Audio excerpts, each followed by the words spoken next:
ایڈیسا قلعہ کا محاصرہ کرنے کے بعد سلطان عماد الدین زنگی کچھ دن تک صورتحال کا جائزہ لیتا رہا۔ پھر اس نے اسلامی طریقہ جنگ کے مطابق نجم الدین ایوب کو عیسائی حکمران جوسلن ثانی کے نام ایک خط دے کر روانہ کیا۔ جوسلن ثانی کا دربار شاہان قدیم کی طرح قیمتی ساز و سامان سے آراستہ تھا، مگر اسلامی سفیر جوسلن ثانی کے تخت کے قریب پہنچا اور اپنے امیر کا خط عیسائی حکمران کے حوالے کیا۔ جوسلن ثانی کے وزیر ڈیرک نے اپنی نشست پر کھڑے ہو کر سلطان عماد الدین کا خط باآواز بلند پڑھا۔ حاکم ایڈیسا کو معلوم ہونا چاہیے کہ اسلامی فوجیں اس کے دروازے تک آ پہنچی ہیں۔ یہ اس بات کی کھلی علامت ہے کہ تم جنگ کے پہلے مرحلے میں مغلوب ہو چکے ہو۔ ہم نہیں چاہتے کہ جگہ جگہ انسانی خون کے تالاب بن جائیں اور ایڈیسا کی پر رونق گلیاں انسانی لاشوں سے پٹ جائیں۔ اس لیے اس پر لازم ہے کہ وہ قلعے کے دروازے کھول کر ہتھیار پھینک دے۔ اس صورت میں ہم تمام عیسائیوں کے جان و مال اور عزت و آبرو کی حفاظت کی مکمل ضمانت دیتے ہیں، ورنہ پھر تلوار ہی فیصلہ کرے گی کہ کون تخت نشین ہوتا ہے اور کون زیر زمین۔ سلطان عماد الدین زنگی کا خط سن کر عیسائی حکمران جوسلن ثانی غضبناک ہو گیا اور پھر اس نے اپنے وزیر ڈیرک کے ہاتھ سے مراسلت چھین کر اسے پرزے کر دیا۔ پھر انتہائی تحقیر عالم لہجے میں نجم الدین ایوب کو مخاطب کرتے ہوئے بولا، اپنے سلطان سے کہہ دینا کہ اس خط کا یہی جواب ہے۔ نجم الدین ایوب باوقار انداز میں چلتا ہوا حاکم ایڈیسا کے دربار سے نکل گیا۔ پھر اس نے عماد الدین کی خدمت میں حاضر ہو کر سارا ماجرا بیان کر دیا۔ سلطان زنگی جو جوسلن ثانی کے اس طرز عمل کے جواب میں ایک لفظ بھی نہیں کہا، وہ گہری سوچ میں ڈوبا ہوا تھا اور اس کے ہونٹوں پر ہلکی سی مسکراہٹ نمایاں تھی۔ دوسرے دن سلطان عماد الدین زنگی نے نماز فجر میں اپنے لشکر کی امامت کی۔ پھر طویل دعا مانگنے کے بعد اس نے اپنے سپاہیوں کو قلعے کی فصیل کے مختلف حصوں پر حملہ آور ہونے کا حکم دیا۔ منجنیکوں سے 28 دن تک مسلسل سنگ باری کی گئی، یہاں تک کہ سامنے کی فصیل میں بڑے بڑے شگاف پڑ گئے اور مسلمان سپاہی قلعے میں داخل ہو گئے۔ بعض مورخین کا خیال ہے کہ سلطان عماد الدین زنگی نے بارودی سرنگیں بچھا کر قلعے کی فصیل اڑا دی تھی، لیکن 1144 میں بارود ابھی ایجاد نہیں ہوا تھا۔ یہ عیسائی مورخین کا جھوٹا اور بہتان ہے۔ وہ بارودی سرنگوں کا ذکر کر کے یہ بات ثابت کرنا چاہتے ہیں کہ قلعہ شکنی میں سلطان عماد الدین زنگی کی جاں بازی اور جنگی حکمت عملی کی کوئی دخل نہیں تھا، بس یہ بارودی سرنگوں کا کمال تھا کہ جوسلن ثانی کے مضبوط قلعے کی فصیل زمین بوش ہو گئی اور اسلامی لشکر اندر داخل ہو گیا۔ 50 سال پہلے یروشلم گاڈ فرائے نے بیت المقدس کی فتح کے بعد جس بے رحمی کے ساتھ مسلمانوں کا خون بہایا تھا، اہل ایمان وحشت و درندگی کے اس منظر کو ابھی تک نہیں بھولے تھے اور ان کے سینے آتش و انتقام سے دہک رہے تھے۔ یہی وجہ تھی کہ عماد الدین زنگی کے سپاہی قلعہ ایڈیسا کی اینٹ سے اینٹ بجا دینا چاہتے تھے۔ اس جذبے کے تحت مسلمانوں کا حملہ اس قدر شدید تھا کہ عیسائی سپاہیوں کی صفیں درم برم ہو کر رہ گئی۔ خود سلطان عماد الدین زنگی کے جوش کا یہ عالم تھا کہ اپنے محافظ سپاہیوں کو پیچھے چھوڑ کر اکیلا دشمن کی صفوں میں گھس جاتا تھا۔ نجم الدین ایوب اور اسد الدین شیر کو سلطان کے دوش بدوش لڑ رہے تھے۔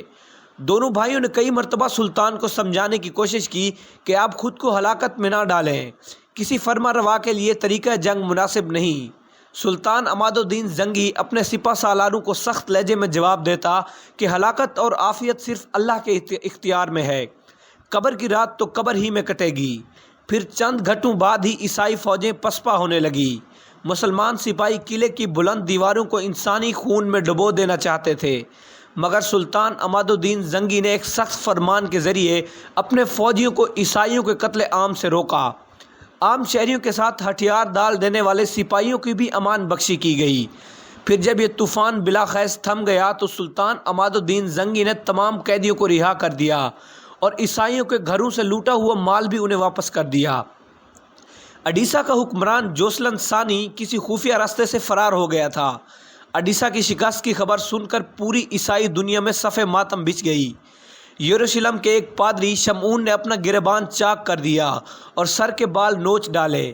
بہت دیر تک سینہ کو بھی کرتا رہا، پھر گریہ زاری کرتے ہوئے آسمان کی طرف دیکھ کر بولا، یسوع مسیح، تم اپنے نام لیواؤں کی مدد کو کیوں نہیں آئے؟ یہاں تک کہ عیسائی کثر اقتدار کا پہلا اہم ستون گر گیا۔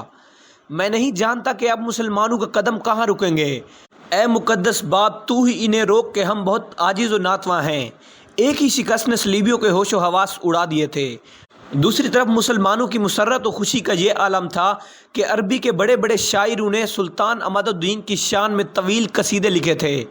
علماء اور مشائخ نے سلطان کو محافظ اسلام اور مجاہد کبیر کے القاب سے یاد کیا۔ اس کے ساتھ ہی خلیفہ بغداد کا فرمان جاری ہوا کہ عماد الدین زنگی کا نام خطبات میں شامل کیا جائے۔ اڈیسہ کی فتح کے بعد سلطان عماد الدین زنگی نصرت و فتح کا پرچم اڑاتا ہوا دریائے فرات کے مشرقی علاقے کی طرف بڑھا اور کئی شہر فتح کر ڈالے۔ ان میں سیروج کا مشہور قلعہ بھی شامل تھا۔ وہ 541 ہجری کی ایک سیاہ رات تھی جب سلطان عماد الدین زنگی نے قلعہ جابر کا محاصرہ کر لیا تھا اور وہ اپنے خیمے میں گہری نیند سویا ہوا تھا۔ پہرے پر ایک مسلح غلام تھا۔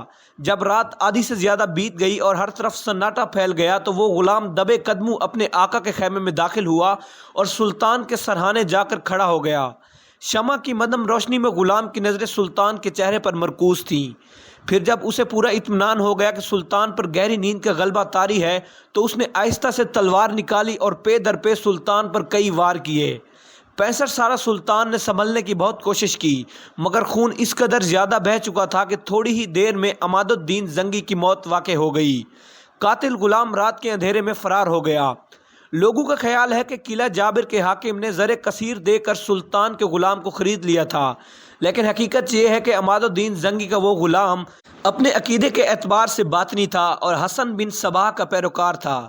اگرچہ شیطان حسن بن صباح کو مرے ہوئے کافی عرصہ گزر چکا تھا مگر اس کے فدائین دنیا بھر میں پھیلے ہوئے تھے اور مسلمانوں کی صفوں میں شامل ہو کر اسلام کو شدید نقصان پہنچا رہے تھے۔ سلطان عماد الدین زنگی کی شہادت کی خبر مسلمانوں پر برق بن کر گری۔ محافظ اسلام اور مجاہد کبیر کی شہادت نے پوری ملت اسلامیہ کو سوگوار بنا دیا۔ دوسری طرف عیسائی دنیا میں جشن کا سماں تھا۔ صلیبیوں کی اکثریت شراب پی کر رقص کر رہی تھی۔ تمام گرجوں میں خصوصی عبادتوں کے بعد کہا جا رہا تھا خداوند نے 2 سال کے اندر ہی مسلمانوں سے اڈیسہ کی شکست کا انتقام لے لیا۔ شاہ یروشلم نے اپنے درباریوں سے خطاب کرتے ہوئے کہا، یہ مقدس باپ اور بیٹے کا قہر ہے جو مسلمانوں پر نازل ہوا ہے۔ اب وہ زندگی بھر صلیبی ریاستوں پر بری نظر ڈالنے کی ہمت نہیں کریں گے۔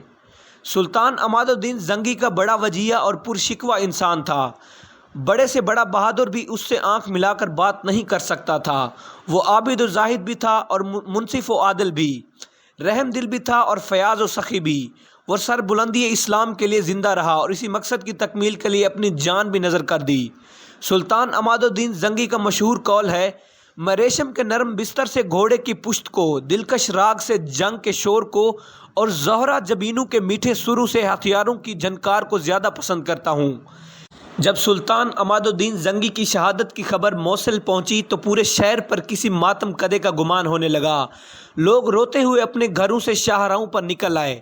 وہ سلطان کی دریا دلی اور رعایا پروری کا ذکر کر کے زارو قطار رو رہے تھے۔ آج وہ شخص اس دنیا سے رخصت ہو گیا جو ہماری عزت و آبرو اور جان و مال کا محافظ تھا اور راتوں کو اس لیے جاگتا تھا کہ ہم لوگ اپنے گھروں میں سکون کی نیند سو سکیں۔ اللہ اس کی قبر کو نور سے بھر دے کہ وہ ہمارے حق میں بڑا ہی مہربان تھا۔ موصل میں ایک اور گھر بھی تھا جس کے در و دیوار پر ماتمی فضا چھائی ہوئی تھی۔ یہاں نجم الدین ایوب کی بیوی سطح الملک خاتون اور اس کے 4 بیٹے توران شاہ، شمس الدولہ، یوسف اور ملک عادل رہتے تھے۔ سلطان عماد الدین زنگی کی شہادت نے سطح الملک خاتون کو اس قدر اضطراب میں مبتلا کر دیا تھا کہ وہ اپنے آنسوؤں پر قابو نہ رکھ سکی تھی۔ ماں کو روتے ہوئے دیکھ کر یوسف یعنی صلاح الدین بھی بے قرار ہو گیا۔ اماں محترم، آپ کیوں روتی ہیں؟ یوسف نے صلاح الدین نے ماں سے درد مندانہ لہجے میں سوال کیا۔ اس وقت اس کی عمر 9 سال تھی۔ ہمارے محسن سلطان عماد الدین زنگی شہید کر دیے گئے، ماں نے انتہائی رقت آمیز لہجے میں کہا۔ یہ المناک خبر سن کر یوسف بھی اداس ہو گیا اور اسے وہ مناظر یاد آنے لگے جب سلطان شہید اس کے ساتھ نہایت شفقت و محبت سے پیش آتا تھا۔ ایک بار عماد الدین زنگی نے موصل میں ایک خصوصی مجلس قرات آراستہ کی تھی اور اس میں کم سن بچوں کو تلاوت قرآن کریم کی دعوت دی تھی۔ شرکا میں 7 سالہ یوسف یعنی صلاح الدین بھی شامل تھا۔ عام طور پر علماء کے بچوں نے اس مجلس قرات میں شرکت کی تھی۔ صرف یوسف ایک سپہ سالار کا بیٹا تھا۔ پھر جب یہ قرات کا مقابلہ شروع ہوا تو کئی بچوں نے نہایت خوش الحانی کے ساتھ آیت مقدسہ کی تلاوت کی، مگر جب یوسف کی باری آئی تو سلطان صلاح الدین ایوبی کی باری آئی تو اس نے سلطان عماد الدین زنگی کے ساتھ تمام شرکائے مجلس کو رلا دیا۔ اس محفل قرات میں موصل کے بڑے بڑے علماء بھی موجود تھے۔ یوسف کی آواز میں بے پناہ سوز تھا اور اسی وجہ سے وہی پہلے انعام کا مستحق قرار پایا۔ دوستو میری اگر یہ ویڈیو آپ کو اچھی لگی تو ویڈیو کو لائک کریں، شیئر کریں، کمنٹس کریں اور میرے چینل کو لازمی سبسکرائب کر لیں تاکہ آنے والی اچھی ویڈیوز سے آپ لوگ فائدہ اٹھا سکیں۔